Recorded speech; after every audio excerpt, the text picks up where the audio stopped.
Students, today we will discuss uh, about the zeta potential. Let's see what is zeta potential. It is very important, always asked in the examination. So let's we discuss the electrokinetic potential or zeta potential. Zeta potential. So the potential difference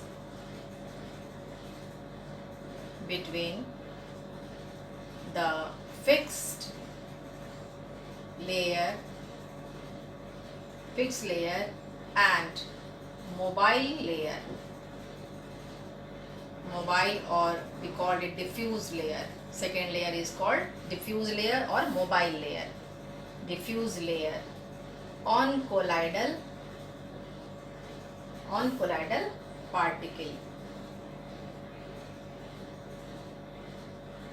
particles is known as zeta potential.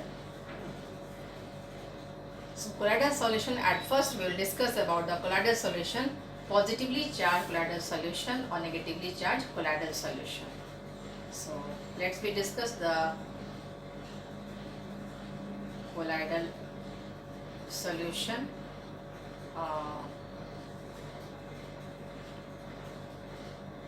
Positively charged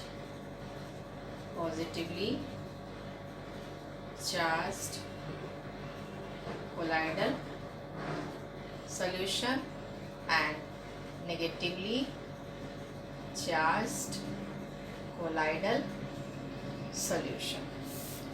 First, metal oxides and hydroxides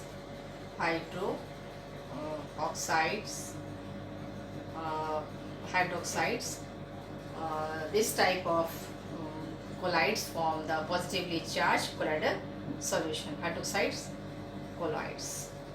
This type of colloids form positively charged colloidal solution. For example, ferric hydroxide, As2O3, titanium TiO2, so on. Next, the most common example is blood, in which hemoglobin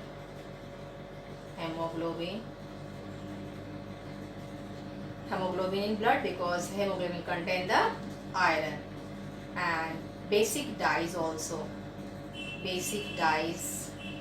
form positively charged colloidal solution. Basic dyes, most commonly methylene blue.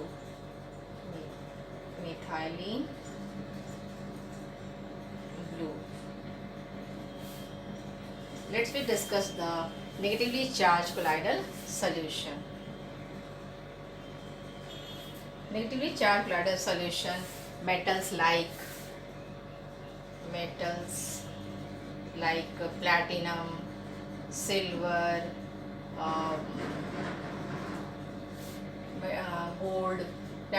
gold, silver, gold, so on. Or metal sulfide.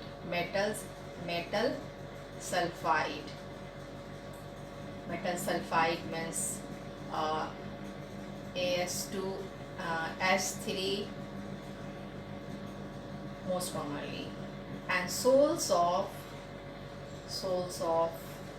starch, gelatin, charcoal, this type form negatively charged colloidal solution. Next one is, this is the basic dyes, so it is the acidic dyes, and the most common example is the Congo red is the acidic dyes which show the negatively charged colloidal solution. Let's discuss the stability of colloids.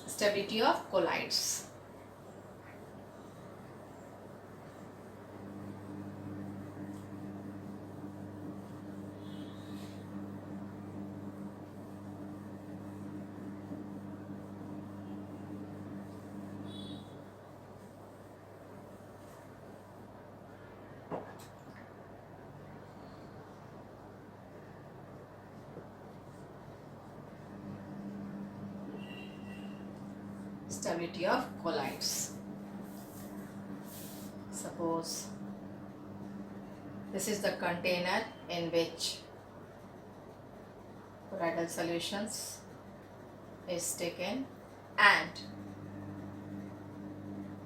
disperse phase this type of present. So at first we clear our concept about the colloids and precipitate. Colloids and precipitate. So when particles separated, suppose this type, so it is called colloids. When then they stick, like they join together, it will form precipitate. So when this, by adding any catalyst or any electrolyte, when it's separated it becomes colloids, and when any electrolytes which is capable to form coagulation, it becomes precipitate.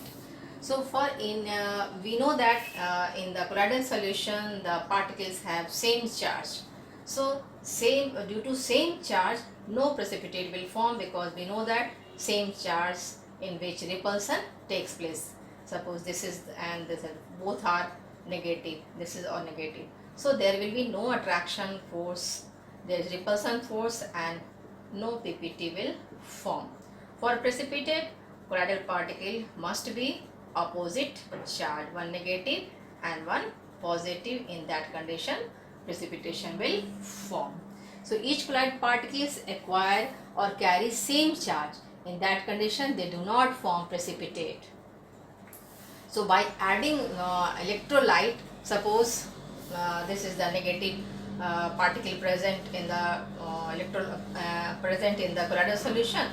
If suppose we add electrolyte like potassium chloride, so this potassium chloride which contain positive charge, this positive charge potassium neutralize the colloidal solution, and in that condition the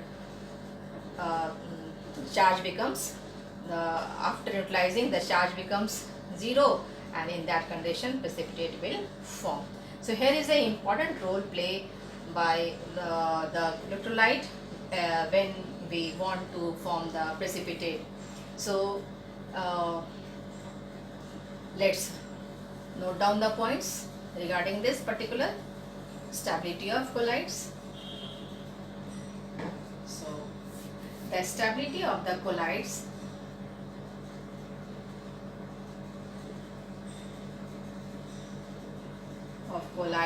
is due to the presence of similar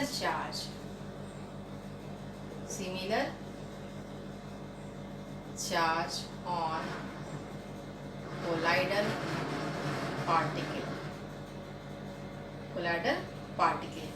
due to which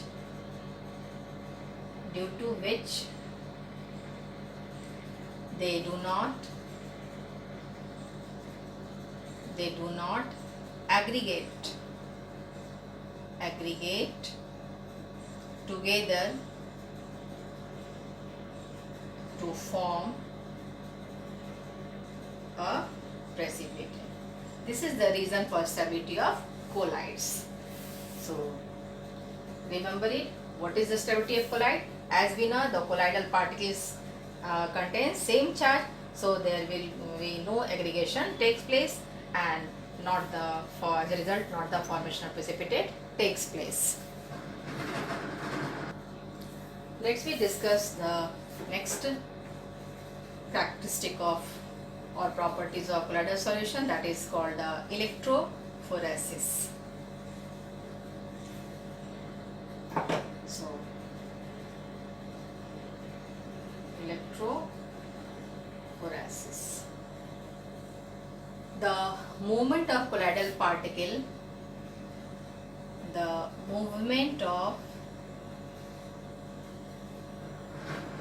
colloidal particles towards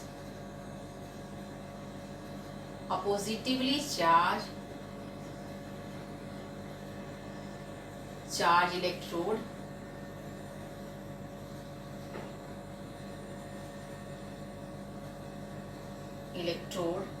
on applying electric field, on applying electric field is called electrophoresis. Is called electrophoresis.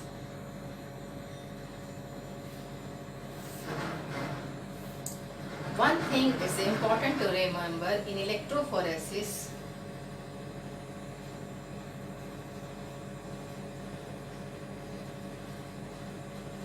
In electrophoresis process, only the dispersed phase move.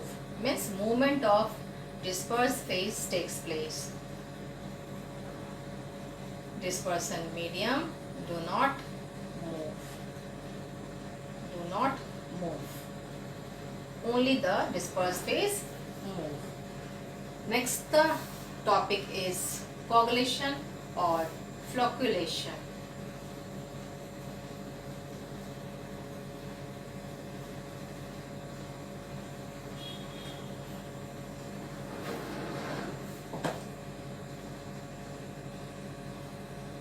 Coagulation, and it is also called flocculation.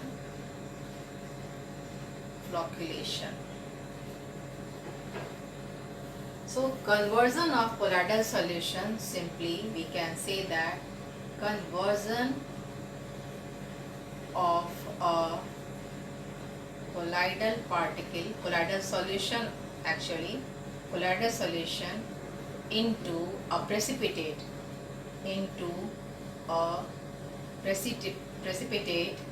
is called coagulation.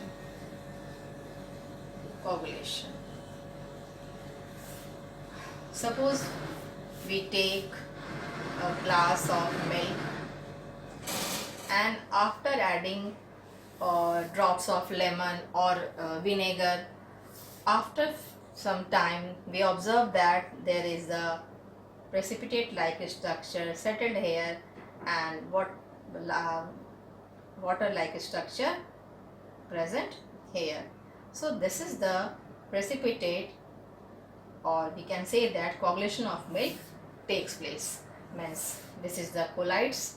We know that milk contain fat, proteins and water. So here is the settling of colloidal particles takes place when dispersed phase settle down.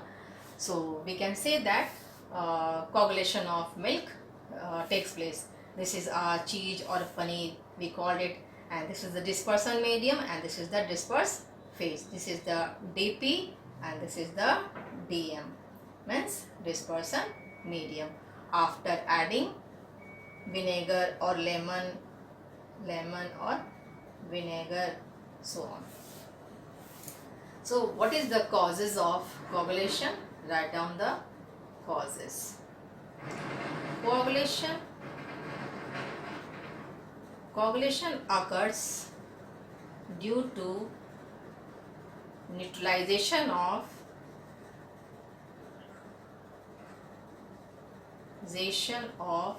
charge present on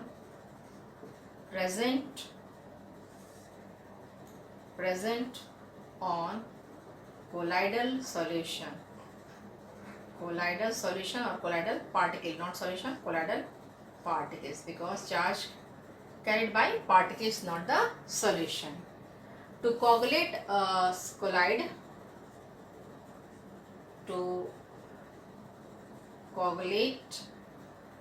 colloid,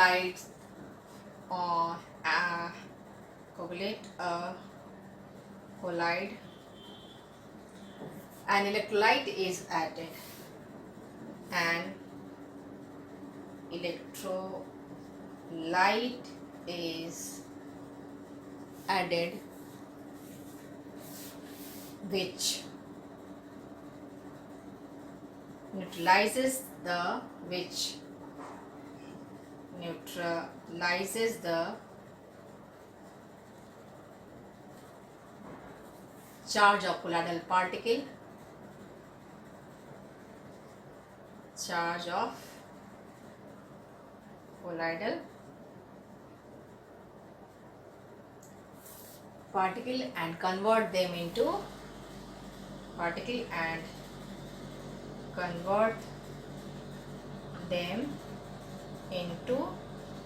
precipitate.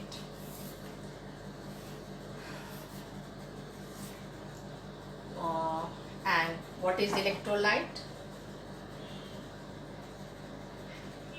Electrolyte is called coagulating agent or fluctuating agent.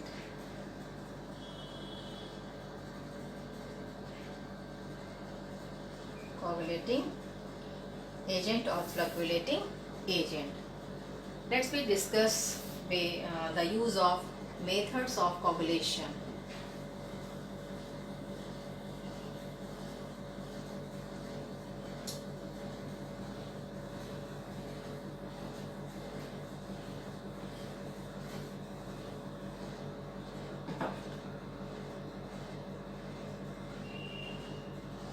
Methods of coagulation. First, by addition of electrolyte. Addition of electrolyte. Electrolyte which carry positive or negative charge. So, negatively charged colloids neutralized by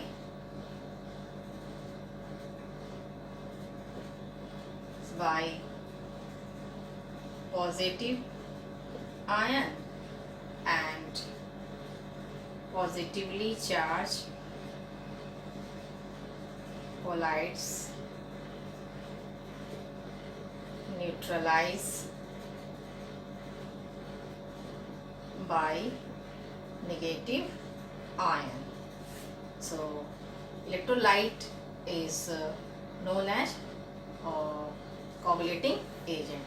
This electrolyte, what we call it, electrolyte is known as coagulating agent. Coagulating agent or fluctuating agent. Second method of coagulation is the coagulation value. Coagulation value.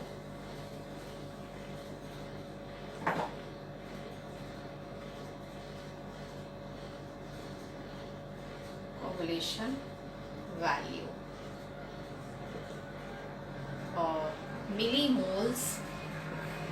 Millimoles of electrolyte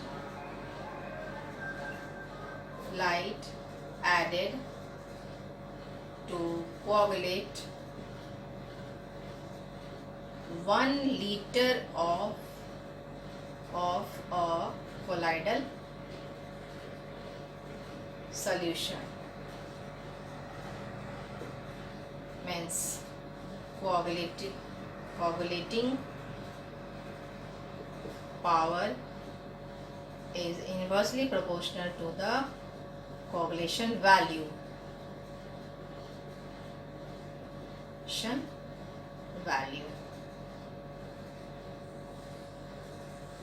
Coagulation value.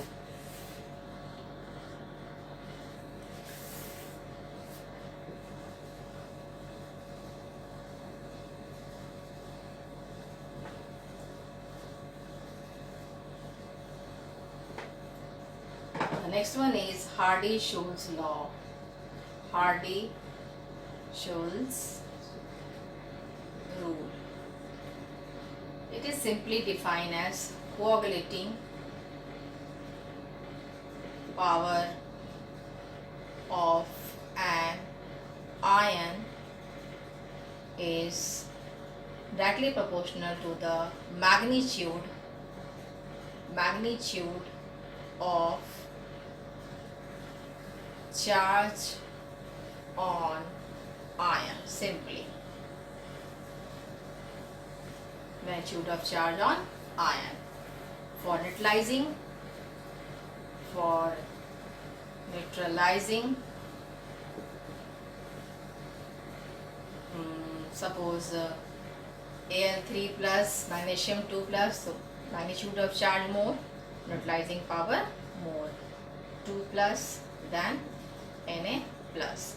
So for neutralizing positive, this is used for negatively charged colloids.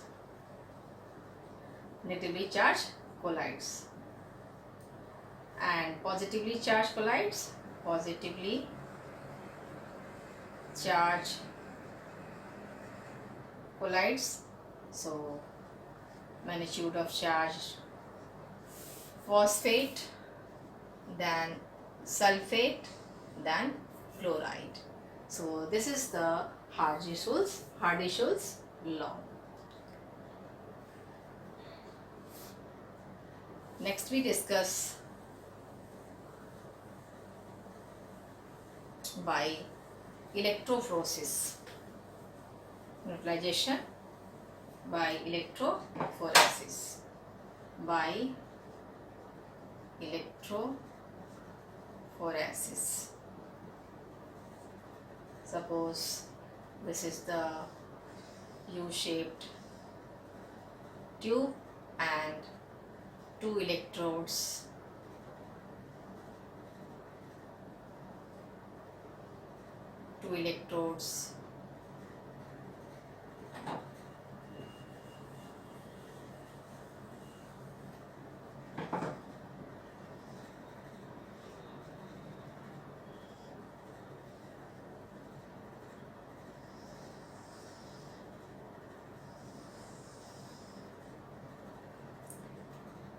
so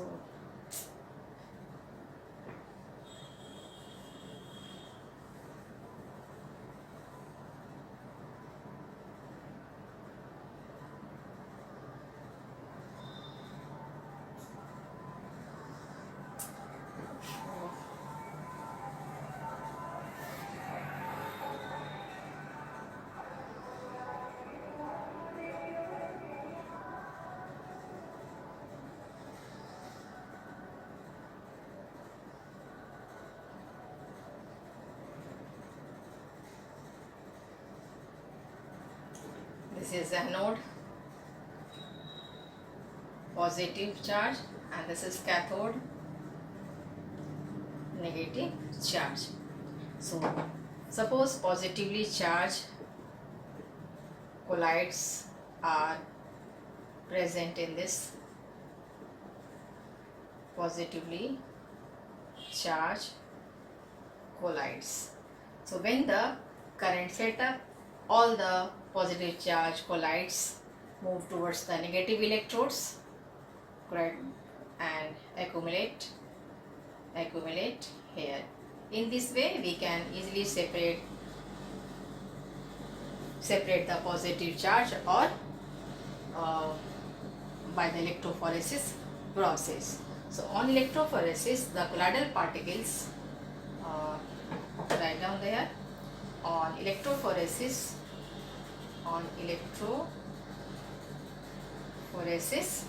the colloidal particles move towards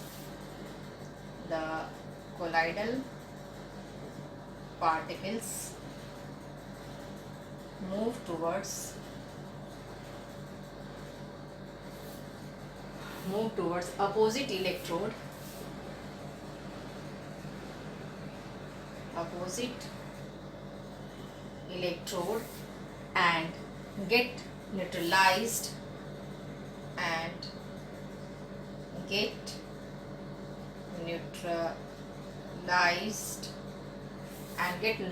electrode, causing coagulation. Neutralized at electrode causing coagulation.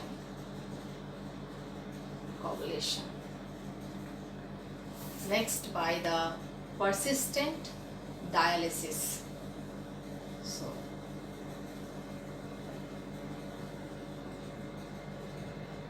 by persistent dialysis. On dialysis, a colloidal solution for a long interval of time, disperse phase and dispersion medium get separated and cause coagulation.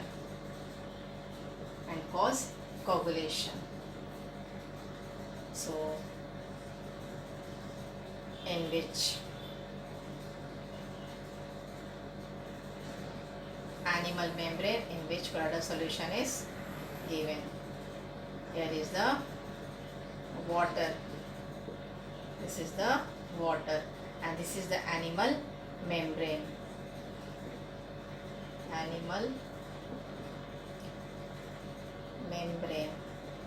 So, colloidal particle stick to the wall of membrane and the dispersion medium come through this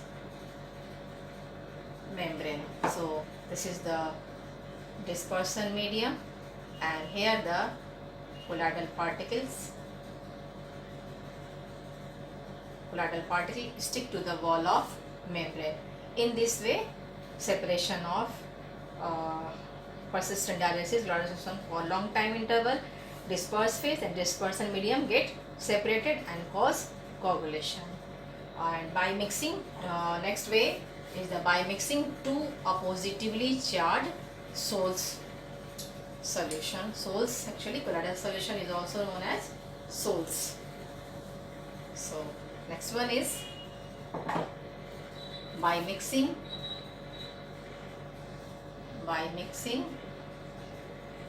two oppositively charged salts.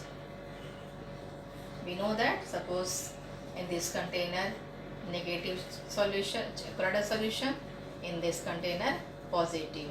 By adding electrolyte, both the solution will neutralize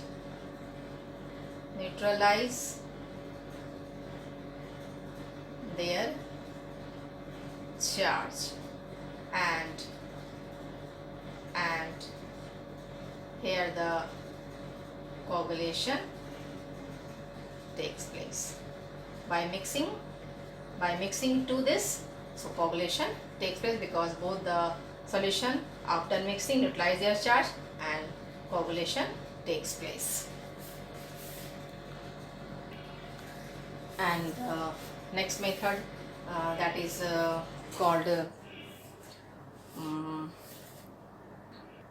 called by boiling. So by boiling, the removal of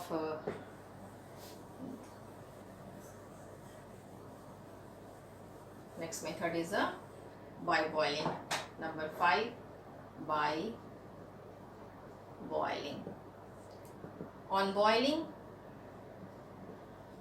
the removal of adsorbed layer of ions on the colloidal particle occur. Ions on the colloidal particles occur due to increase collision collision with dispersion medium. So we know that the layers adsorb on the surface of colloids on increasing temperature. On increasing temperature, this is the dispersion medium. So on increasing temperature, this particular comes out. So in this way we have completed our different coagulation method. So in the next video we discuss about the protection of lyophobic colloids and gold number, and so by this particular topic we have now completed the chapters of surface chemistry.